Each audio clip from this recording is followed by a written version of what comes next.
nossa discussão vai ser sobre uma imobiliária que trabalha com umas certas casas diferentes que são mal assombradas. E aí, você já tem uma ideia de qual é a nossa discussão de hoje? Mas antes, já se inscreve no canal, deixa aquele like bacana. Ah, e não esquece de ativar o sininho de notificação para você não perder mais nada.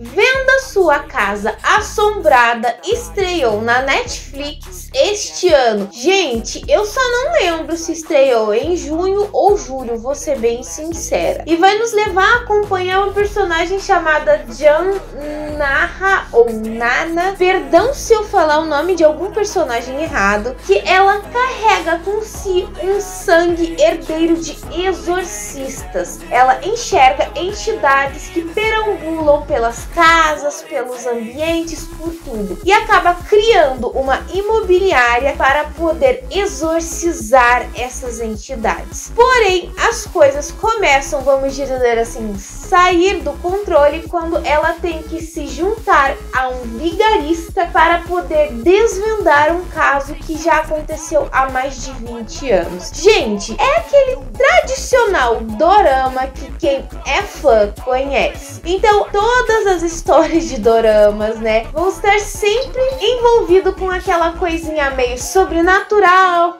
cômica, que você se diverte, mas em certos momentos tem raiva. Por que tá tendo isso nesse episódio? Meu Deus, que perda de tempo nesse outro episódio. Então a gente vai acompanhar esse personagem. Ela tem esse dom de enxergar entidades, enxergar fantasmas. E carrega isso há anos porque ela vem de uma linhagem de exorcistas. Sua mãe era uma exorcista, ela se tornou uma exorcista e assim por diante. E a vida inteira ela sempre tentou fazer de tudo para poder enviar, para poder fazer com que o espírito de sua mãe descansasse, pudesse finalmente sair do nosso mundo, desse plano em que nós vivemos. Porém, ela nunca conseguia achar um médium forte o suficiente para enviar ela para um outro plano. Então, gente, é interessante sim, vai ser meio que uma base parecida com o Hotel da Luna ou aquela questão de uma odisseia coreana em que nós vamos ter o protagonista que é extremamente antissocial, foda e que tem a todo custo diz que está muito bem sozinho, e nós teremos o casalzinho dele, o outro protagonista que é uma pessoa extremamente simpática, divertida, legal e que demonstra que o melhor jeito de se resolver as coisas é estando juntos. Então, tecnicamente, quase todos os doramas têm essa base. Porém, gente, eu acho interessante essa série porque ela nos traz um ponto de vista diferente sobre fantasmas. Então, ela já trabalha com essa questão. E fantasmas normalmente só ficam lá quando tem algo pendente, algo que não foi resolvido. O que bate com o que é o Hotel da Luna. Eles só continuam naquele local porque acabou ficando algo pendente. Porém, um fantasma, um espírito que ficou na Terra, que ficou no nosso plano, significa que acabou se tornando um espírito vingativo, com raiva. Só está nesse plano porque existe alguma coisa que ele não terminou e que deixou ele com raiva. Então é nesse sentido que as duas séries vão ser diferentes, apesar de nossas duas protagonistas trabalharem com fantasmas. Aí nós teremos uma coisa interessante também. Aqueles fantasmas que acabam ficando na Terra, no nosso plano, pelo fato de se sentir magoado ou se sentir ligado ainda à pessoa. Por quê? Porque a pessoa que continuou viva acaba segurando ela na Terra. Então é interessante isso, gente. Eu acho muito interessante, vou ser bem sincera, esses doramas por causa disso. De sempre trabalhar de um ponto de vista diferente, alguma coisa que seja voltado para essa parte sobrenatural, que é muito bacana mesmo. Então a gente vê isso, que enquanto esse espírito continuar na Terra, ele seria tecnicamente, vamos dizer assim, um fantasma, um espírito vingativo. E que a pessoa que está fazendo ele ficar lá, ela deveria se desprender dele. Então é interessante isso. E o modo como ela acaba se envolvendo com o golpista é justamente quando vai nos levar à questão de um ambiente que eles vão, e que ele quer a todo custo ganhar um dinheiro em cima de um prédio que supostamente muita gente dizia que era assombrado, enquanto ela vai lá a pedido do dono daquele prédio para trabalhar com esse fantasma. Então nós temos duas linhas de desenvolvimento, dois pensamentos, e nós entendemos realmente que esse golpista ele tem sim uma ligação com esse mundo espiritual. Isso é desde o começo, gente, a gente já vai entender, isso não é um spoiler. Então ele existe uma ligação em que o tio dele sempre dizia que ele não deveria tirar aquele colar porque o protegeria desses espíritos que poderiam entrar em seu corpo. Então quando ele começa a trabalhar com ela, é cômico isso, porque ela não suporta ele e ele não suporta ela. Aquele típico, literalmente, casalzinho cômico de um dorama. Porém, eles começam a se entender e a gostar um do outro. Outro ponto interessante sobre essa questão é o modo de uma pessoa que ser obcecada por outro, um stalker. Então, assim, o modo como uma menina acaba tendo problemas com um stalker e tendo medo do namorado, que é literalmente o amigo desse golpista. Então é interessante também essa questão, ou o modo também de mostrar as pessoas que são descrentes dessa parte sobrenatural, porque a série mostra isso, que existem pessoas que acreditam e existem pessoas que não acreditam, que tudo não passa de uma grande farsa. Porém, uma coisa que eu acho muito interessante em todas essas séries que fala sobre o sobrenatural é a questão de que o sal é literalmente algo muito importante. E é uma coisa interessante que aparece nessa série, a parte do sal azul. Eu achei que não existia esse sal, porém ele existe e é uma proteção. Então é interessante isso, gente. É divertido também o modo como eles vão entrelaçando os casos e como a todo custo os dois sempre tentam não se encontrarem, mas o destino dos dois está ligado. Nós começamos a acompanhar isso na série, em que eles estão interligados justamente por causa deste caso que aconteceu há 20 anos atrás, e eles são obrigados a trabalhar juntos. Então nós vemos até casos nessa série também em que nós temos uma família em que o pai acaba tendo Alzheimer e em vários momentos ele tem aqueles momentos de lucidez em que uma filha continua cuidando do pai, enquanto um filho quer a todo custo acabar com ele. Porém, nós descobrimos que não é isso que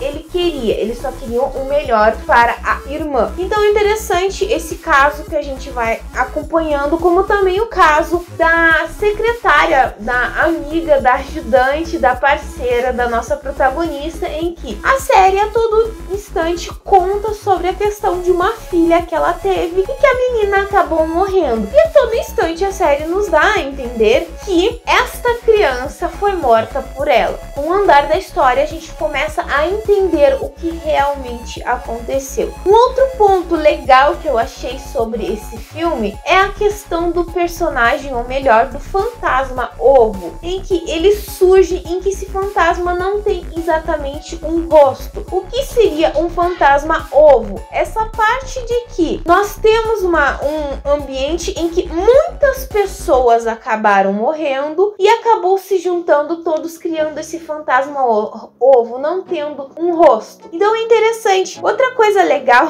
que é bem divertida nesse filme, é o modo como se faz o exorcismo desses fantasmas. Ela precisa saber o nome da pessoa que havia morrido para poder fazer com que ele descanse em paz, deixe de ser um espírito vingativo, deixe de ir atrás de alguém, de estar ligado a alguém, para que possa, enfim, ir para um outro plano. Então é legal. Também o modo também como essa série trabalha com a parte de corrupção, em que querem a todo custo derrubar um bairro pobre para construir algo mais nobre. É interessante. Gente, eu acho bem divertido. Se você é fã desse tipo na questão de dorama, se você se diverte com isso, acho que vale muito a pena. Ela tem sempre um ponto de vista diferente. Como eu disse, gente, cada dorama tem um ponto de vista diferente sobre a questão do sobrenatural. É uma série super light, bem divertida e que te dá com aquele anseio de quero mais, mas por que isso está acontecendo? O que está fazendo os dois estarem ligados? O que realmente aconteceu há 20 anos atrás? Por que ela nunca lembra do que realmente aconteceu com a mãe dela, como a mãe dela morreu? Por que o espírito da mãe dela tá preso naquela casa? Então é uma coisa assim divertida. Pra quem literalmente é fã de dorama, é já uma ideia pra você estar colocando na sua lista pra assistir. Essa série realmente não tem muito uma questão de discutir,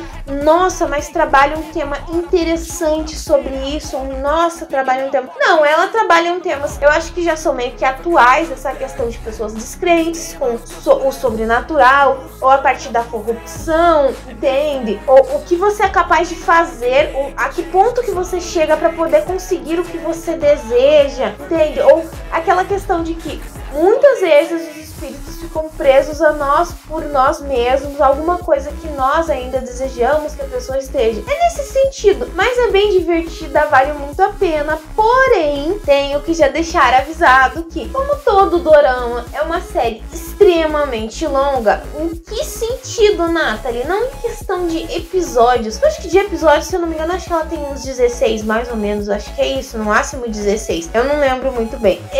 Mas na questão de que são episódios muito longos, de 1 hora e meia. Mas eu vou dizer só uma coisa dessa série que me deixou decepcionada. Os 2 últimos episódios, que eu vou ser bem sincera, que é meio que enche linguiça. Eu não sei por que cargas d'água. Tem que sempre ter aquele episódiozinho de enche linguiça. Literalmente, eu acho que, na minha opinião, às vezes é uma perda de tempo. Às vezes dá pra até você pular esse episódio e ir pro próximo. E uma outra questão de que nossa protagonista chega a um ponto em que ela perde os poderes. Desculpa, gente, esse acho que vai ser o maior spoiler que eu vou estar dando pra vocês. Mas não deu uma ideia de como é que ela conseguiu eles de volta. Sim, ela recupera eles de volta. É claro que não vai ter uma continuação. Não sei, tá, também se é baseado em um webtoon, em alguma obra. Eu realmente não achei. Talvez seja baseado em um webtoon ou seja só um roteiro criado pra fazer um dorama. Mas eu acho que foram as duas coisas assim que me decepcionou nessa série, é essa questão. Algumas coisas ficaram em a ver na série, em pontas soltas, né? Ou a questão dos pais do nosso protagonista, que você não tem uma ideia muito clara de algumas coisas, ou a questão do tio dele, como é que sabia que ele era um médium, é como se ele soubesse de muita coisa e nunca contasse nada pro sobrinho. Certos pequenos detalhes que eles poderiam ter trabalhado em um episódio, por exemplo, que utilizaram de enche linguiça. De resto, eu acho que a série foi bem divertida, então se você ainda não assistiu, assiste porque vale muito a pena, é bem divertido mesmo, gente. Bom, pessoal, eu vou ficando por aqui, mas antes de finalizar, eu vou deixar aquela perguntinha básica que eu sempre deixo no final do vídeo. Se você já assistiu esse dorama, vendo a sua casa assombrada, o que você achou? Qual que foi a cena que você mais gostou? O que você achou que faltou nessa série ainda? Comenta aqui embaixo, ou me manda uma mensagem no meu Face, no meu Twitter, no meu e-mail, no meu Instagram. Todas as minhas redes vão estar aqui embaixo. Já aproveita e já me segue lá no meu Instagram, que as postagens são diferentes do que eu faço aqui. Se você gostou desse vídeo, então já se inscreve no canal. É só apertar esse botãozinho vermelho que tá aqui embaixo. E se você não deixou o like no começo do vídeo, deixe agora. Eu espero que vocês tenham gostado. Beijos, pessoal. E até a próxima!